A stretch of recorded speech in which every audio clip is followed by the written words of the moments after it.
Então vamos começar a ver o conteúdo da aula de hoje, que é o conteúdo exatamente específico em cima de autômatos finitos com saída, tá? E aí assim a gente fecha essa parte de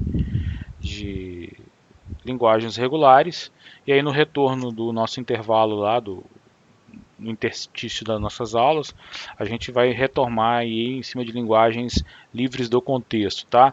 Mesmo com essa parada e intermediária de aulas, isso não afetou em questão não nos vai afetar em questão de conteúdo, tá, pessoal? Então a gente vai começar aqui agora a conversar sobre autômatos finitos com saída, tá?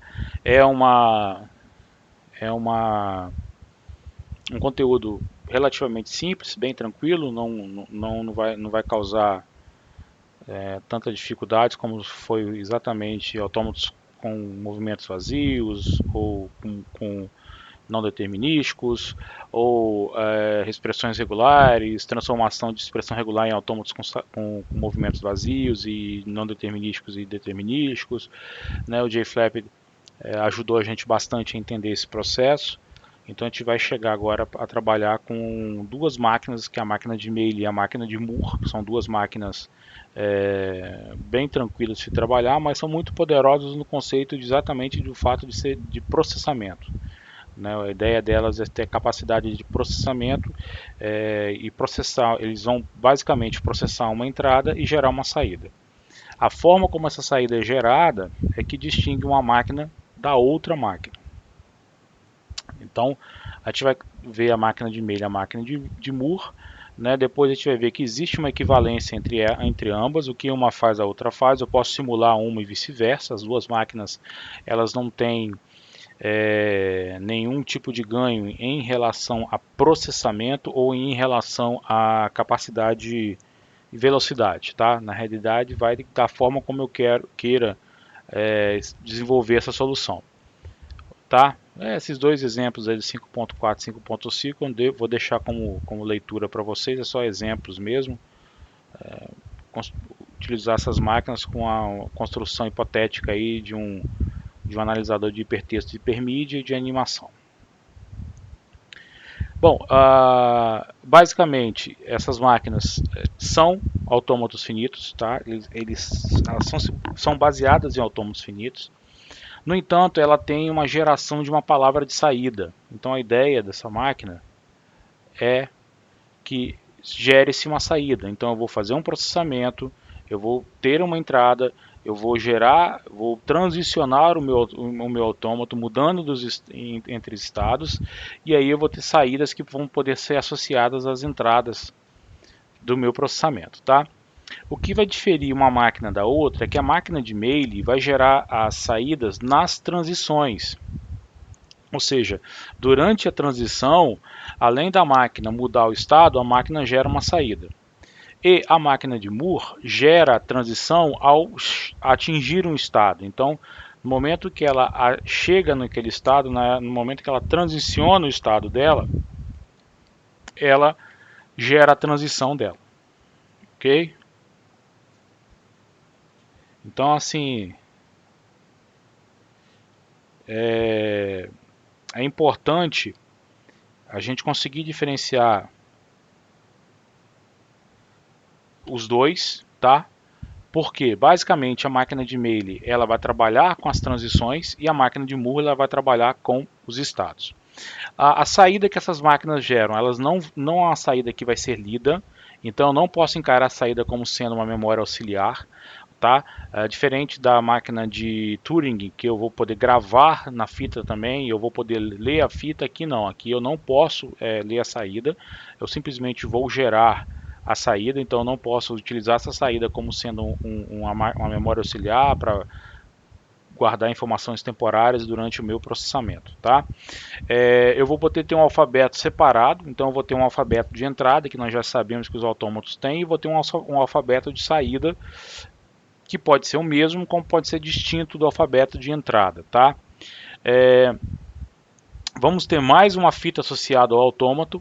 Essa fita, ela vai ser chamada fita de saída e ela é totalmente independente da fita de entrada.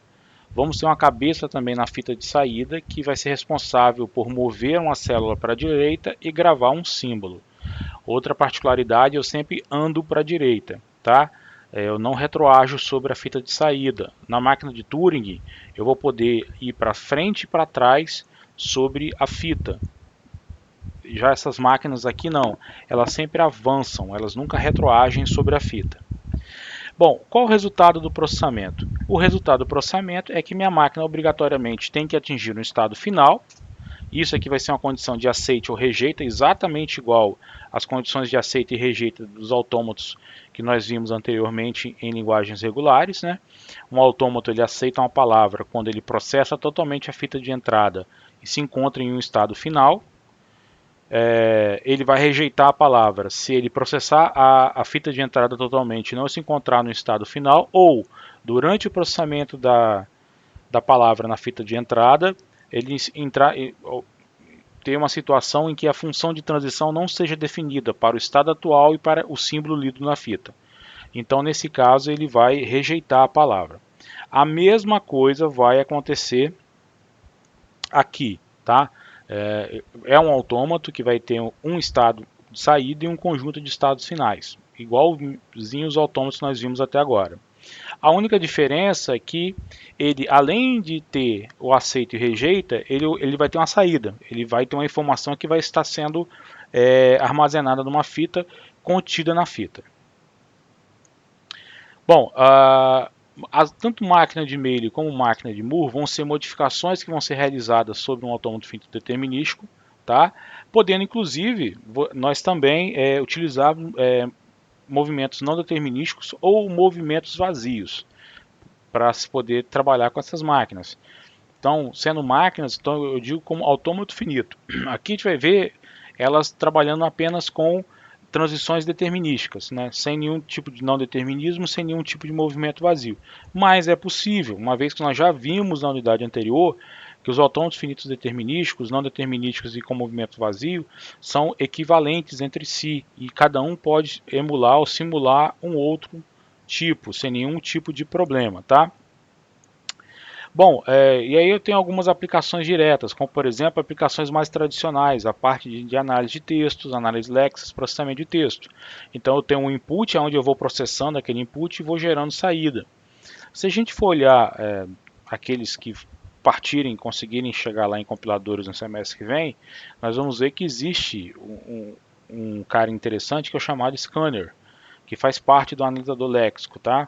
É um cara que vai pegar lá o meu código fonte de entrada, ele vai gerar um processo de scanner e ele vai, à medida que ele lê, ele vai ter como output como tokens, tá?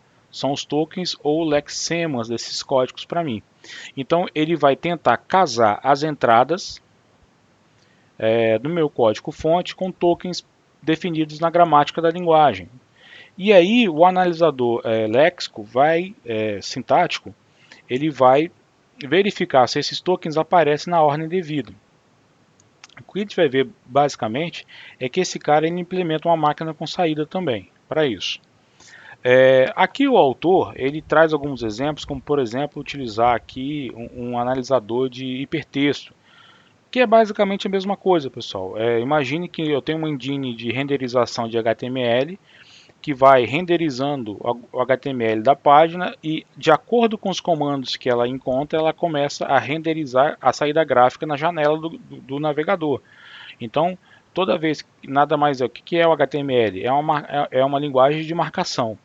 Só que essa linguagem de marcação ela tem que ser traduzida por saídas gráficas. Saídas essas que a gente vê hoje em dia quando a gente está usando qualquer solução baseada em HTML. Então eu tenho essa linguagem de diagramação de marcação, que aí eu vou ter um engine que vai poder estar traduzindo essas entradas em saídas gráficas. Para isso ele tem que consumir essa entrada, fazer a validação sintática dessa entrada, associar essas entradas com saídas gráficas, que é o processamento que esses caras fazem basicamente. Animações, por exemplo, também pode se representar com a máquina como essa. Então, digamos que eu tenha os meus frames sendo um conjunto de instruções, aonde essa máquina lê cada frame e tem como saída a saída gráfica, que é um frame gráfico visual de um filme. Algoritmos, por exemplo, de compressão, como MKV, o XV, de VIX, né? XVID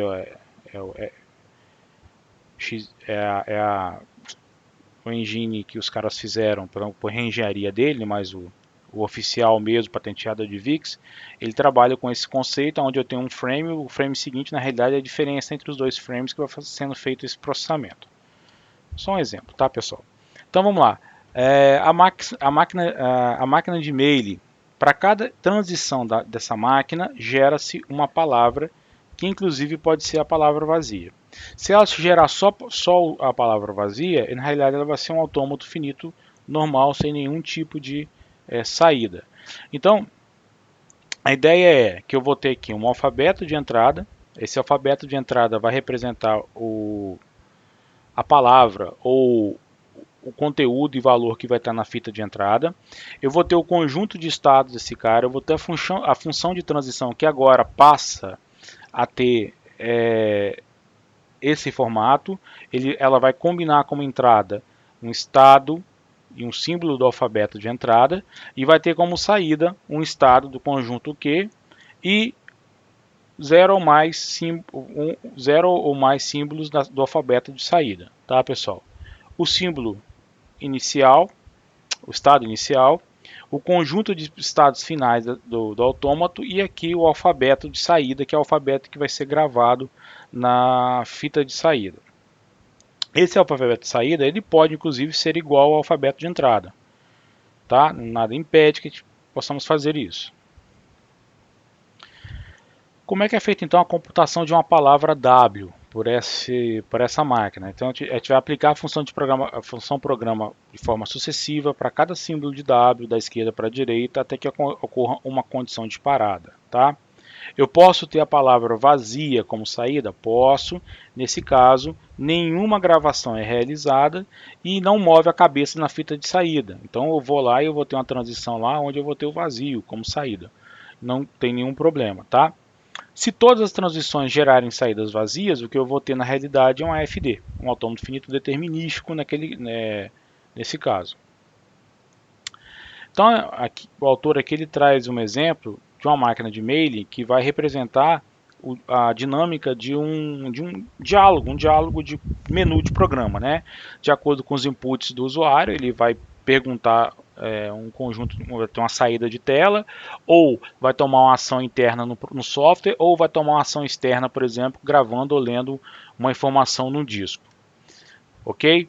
Dentro dessa representação dele, tudo que tiver entre maior e menor é entrada fornecida pelo usuário, como por exemplo um teclado. Tudo que estiver entre aspas é a saída gerada pelo programa, como por exemplo um print na tela. Tudo que tiver entre colchetes são ações internas que o programa realiza, tá? Sem nenhum tipo de comunicação com o usuário. E tudo que tiver entre parênteses é o resultado de uma ação interna realizada anteriormente, tá? A minha máquina de e-mail vai ter um conjunto de estados, ok? Vai ter um estado inicial e vai ter um estado final. Então aqui, vou dar um zoom aqui para ficar mais fácil para a gente poder ver. Tem o que seria a máquina representando. Então vamos imaginar aqui o meu estado inicial está aqui, né? E aí aguarda qualquer tipo de entrada do usuário com a saída ação. Então, o usuário ele realizou essa entrada, transiciona para o estado Q1. Se estado do Q1, se a ação for criar arquivo, então ela vai ter como saída na tela o nome, ou seja, qual o nome do arquivo. Se for o input for atualizar arquivo, imagine que eu tenho lá, são opções lá do menu, tá? Então eu vou perguntar qual o nome do arquivo que eu vou atualizar. Se eu vou para o estado Q2, o que ele vai fazer no estado Q2? Ele vai obter esse nome que foi informado aqui e vai verificar se o arquivo existe. Ok? Bom, o arquivo existe, a saída do processamento anterior foi sim, ele vai emitir um erro na tela e vai retornar para Q1, tá? No caso, se o input aqui lá na minha fita de entrada foi atualizar arquivo, e ele vai gerar uma saída nome e transiciona para Q4, ele vai pegar esse nome que foi informado e verifica se o arquivo existe. Se o arquivo não existe, ele emite erro na tela e retorna para o estado Q1. Ah, o arquivo, no caso do Q3, o arquivo não existe. Então, eu aguardo, eu imprimo um prompt na tela pedindo uma ação para o usuário. Da mesma forma aqui, só que de forma contrária, o arquivo existe, sim, tá? Qual que é a ação que eu quero tomar sobre isso aqui? Eu quero incluir informação. Então, eu pergunto info e vou ficar nesse loop de inclusão de informação. Até que o usuário input para mim, fim de informação, e aí o meu software emite na tela salvar arquivo. Se o input for sim, então eu saio na tela salvar arquivo e realizo uma ação interna salvar arquivo. Se não, informo que o arquivo não foi salvo e abandono e retorno para o estado inicial, o estado Q1, que é o estado que fica com o menu padrão lá, tá?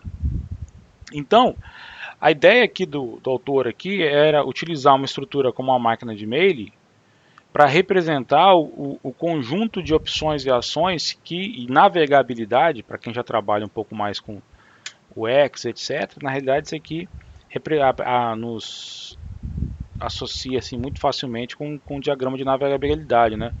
Entender como é que está as possibilidades que o usuário pode ter frente às opções e aí frente à saída do usuário, aquilo que eu posso realizar. Bom, um exemplo também legal da máquina de e-mail, e um exemplo um pouco mais prático para a gente, que eu posso trazer aqui para vocês, seria algo parecido com isso aqui. Ó. Vamos imaginar que eu queira criar uma máquina, e aí eu vou usar um espaço aqui, que realiza um processo de NOT. O que é NOT? Negar. Então, em cima de um alfabeto binário, 0 e 1. Se essa máquina lê 1, ela vai ter como sair do 0. Se ela lê 0, ela vai ter saída como 1. Então vamos lá. Esse cara vai entrar, ok? Se ele lê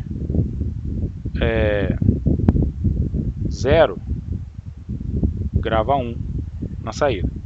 E vai para esse estado aqui, ok? Fica aqui consumindo zeros, gravando 1. Se ele lê 1, ele tem como sair do 0, permanece, deixa eu só desfazer aqui, ó, fazer um espacinho aqui.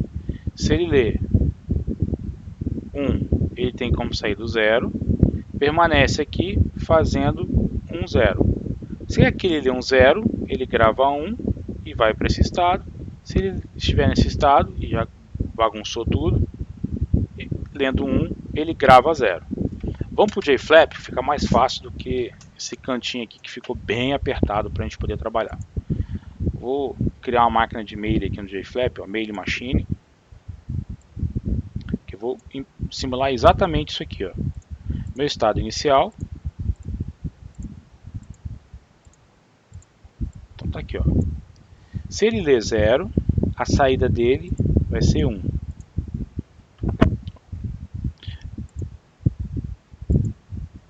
Se ele ler 1, o símbolo 1, na saída ele vai gravar 0. Aqui ele vai ficar enquanto estiver lendo 0, saída 1. Aqui ele vai ficar enquanto estiver lendo 1, saída 0. Se ele lê um 0 estando no estado Q2, transiciona para Q1, tendo como saída 1. Se ele lê 1 no estado Q1, transiciona para Q2, estado Q2. E aí, aqui vai ser um estado final e aqui vai ser outro estado final. Então, estado... O JFlap, vamos lá explicar aqui. Ele tem uma característica seguinte. Para as máquinas de e-mail e a máquina de Moore, ele não coloca estados finais. Até porque a nossa ideia para trabalhar com máquinas de e-mail e máquinas de Moore é processar entradas. Então vamos lá, vamos fazer um teste. Vamos imaginar que eu tenho a seguinte entrada binária: 1, 0, 1, 0. A saída 0, 1, 0, 1. Ou seja, apliquei. Imagine que eu quero simular, por exemplo, portas lógicas, tá? São 4 portas, uma é aberta, 0 é fechada. Então, se eu fecho, eu abro. Se eu abro, eu fecho. Então, eu posso utilizar uma máquina como essa para ter esse tipo de saída, representar esse tipo de construção, tá? Então, essa aqui é uma máquina, por exemplo, que realiza uma operação de NOT, de negação, tá? Numa string binária, invertendo os bits, vai invertendo os bits de uma string binária. Bom, já a outra máquina que existe é a máquina de Moore. A máquina de Moore, ela possui uma função que vai gerar a saída no estado, não na transição. Então eu adentrei o estado, eu eu gero essa saída. Só um exemplo, pessoal. Essa máquina de Meire, ela pode ser muito simplificada para isso aqui, ó. Uma máquina única, tá? Um único estado. Li 0 tem 1, Li 1 tem 0. É a mesma máquina, tá? Só que agora com um estado só. Que nesse caso, inclusive, aceita a palavra vazia, porque o estado inicial é o mesmo que o estado final. É a mesma coisa, tá, pessoal? Posso alterar. Eu sempre faço esse exemplo mais longo, depois eu esqueci de fazer o mais curto para vocês. Que é uma característica da máquina de mailing, ter menos estados que a máquina de Moore. Se eu testar aqui agora, 1, 0, 1, 0, a mesma saída 0, 1, 0, 1. Tá? Mesma coisa, mesma saída, mesma ideia, só que agora em vez de ter 3 estados, eu tenho um estado e 2 transições para fazer a mesma coisa. Voltando aqui.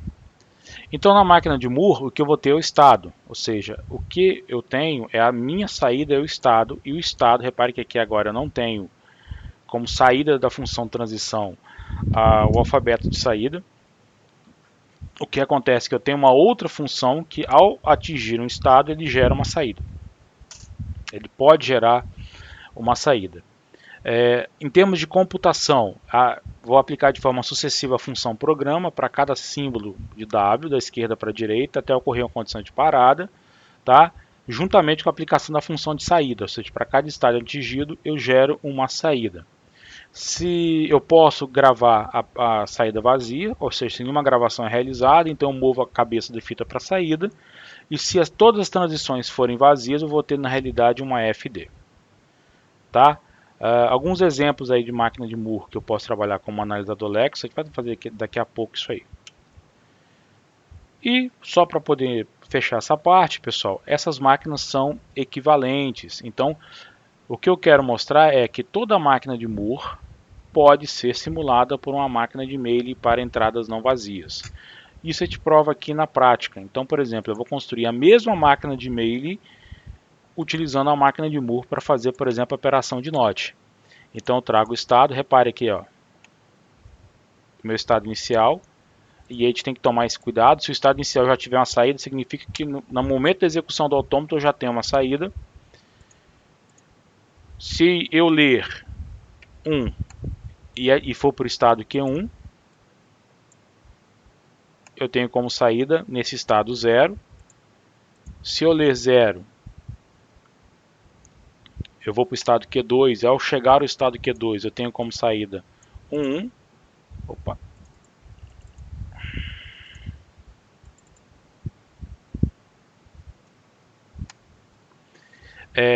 Se eu estiver no estado Q2 e ler 1, vou para Q1. Se eu estiver em Q1 e ler um 0, eu vou para Q2. Ok? E aí ó, eu posso simular o mesmo comportamento. Ó. 1, 0, 1, 0. Saída é a mesma. Tá, pessoal? A computação final vai ser a mesma. Reparem que eu estou com 3 estados e no exemplo anterior eu fiz a máquina de Meyle também com 3 estados, até para poder ter essa equivalência entre ambas. E aqui eu consigo fazer a mesma coisa utilizando 3 estados. O que é melhor ou pior? Não existe melhor nem pior. Na realidade é aquilo que se adequa. Para nós seres humanos, a gente tem mais facilidade de entender a máquina de Moore, que para nós o fato do estado gerar transição é mais gerar saída é mais aceitável, ok? Outra característica é que a máquina de Mealy normalmente, isso não é regra, normalmente pode apresentar menos estados do que a máquina de Moore, mas em termos de processamento não existe grandes diferenças e na maioria das vezes as duas máquinas vão performar iguais, tá? Semelhantemente. Então vamos fazer um outro exemplo aqui da máquina de Moore, por exemplo. Tentar aqui relembrar. Vamos imaginar, se eu ler na minha entrada um exclamação, eu tenho um not, tá?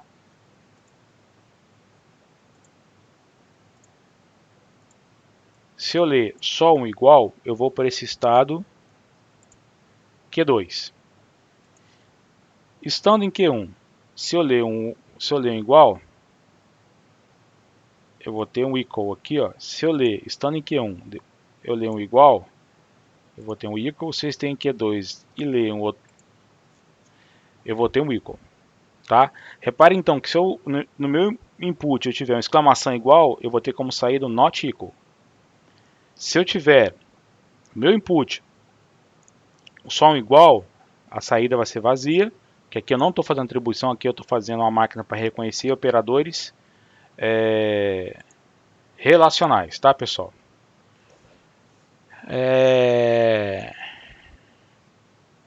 Se eu ler, aí eu vou botar great, né? GT. Se eu ler o símbolo de maior, vou ter uma saída GT. Se logo após dele eu vou ter great equal, tá? LT para little. Então, se eu ler o menor, eu vou ter o little. Se eu ler depois dele um igual, little equal.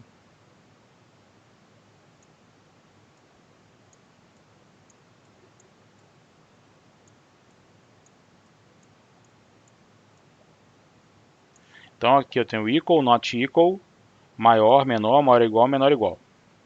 Vamos testar? Esse not minúsculo aqui está me irritando. Até vai ficar um negócio mais padronizado, vamos botar as saídas entre colchetes.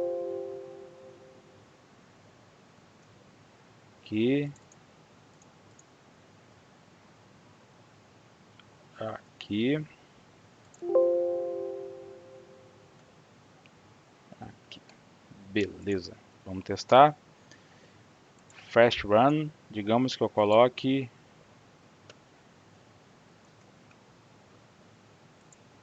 not equal.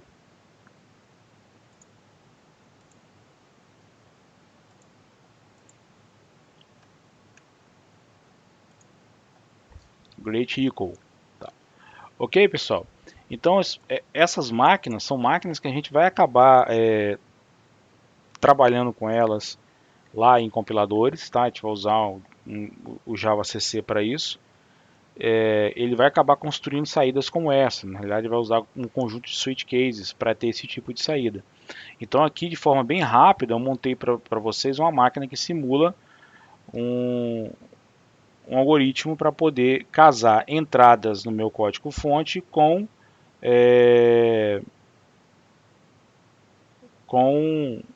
operadores relacionais básicos, né? Então ali o not, eu tenho ali o equal, eu tenho o great ou great equal e eu tenho o little equal como operadores relacionais. Eu podia botar o AND, eu podia botar também o OR, daria para poder fazer também.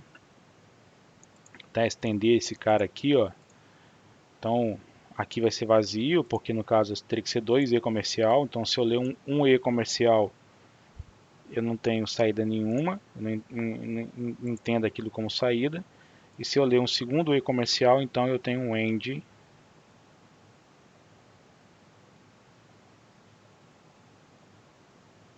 Oh, caramba.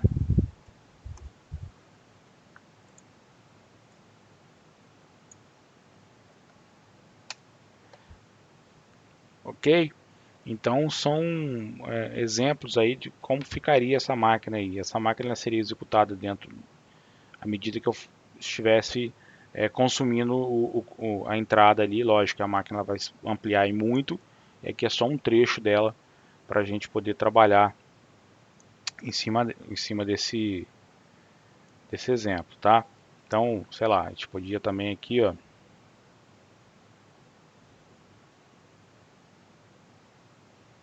aí eu queria botar variáveis, tal, mas vai ficar muito complexo aqui. Vamos deixar isso para um segundo momento aí.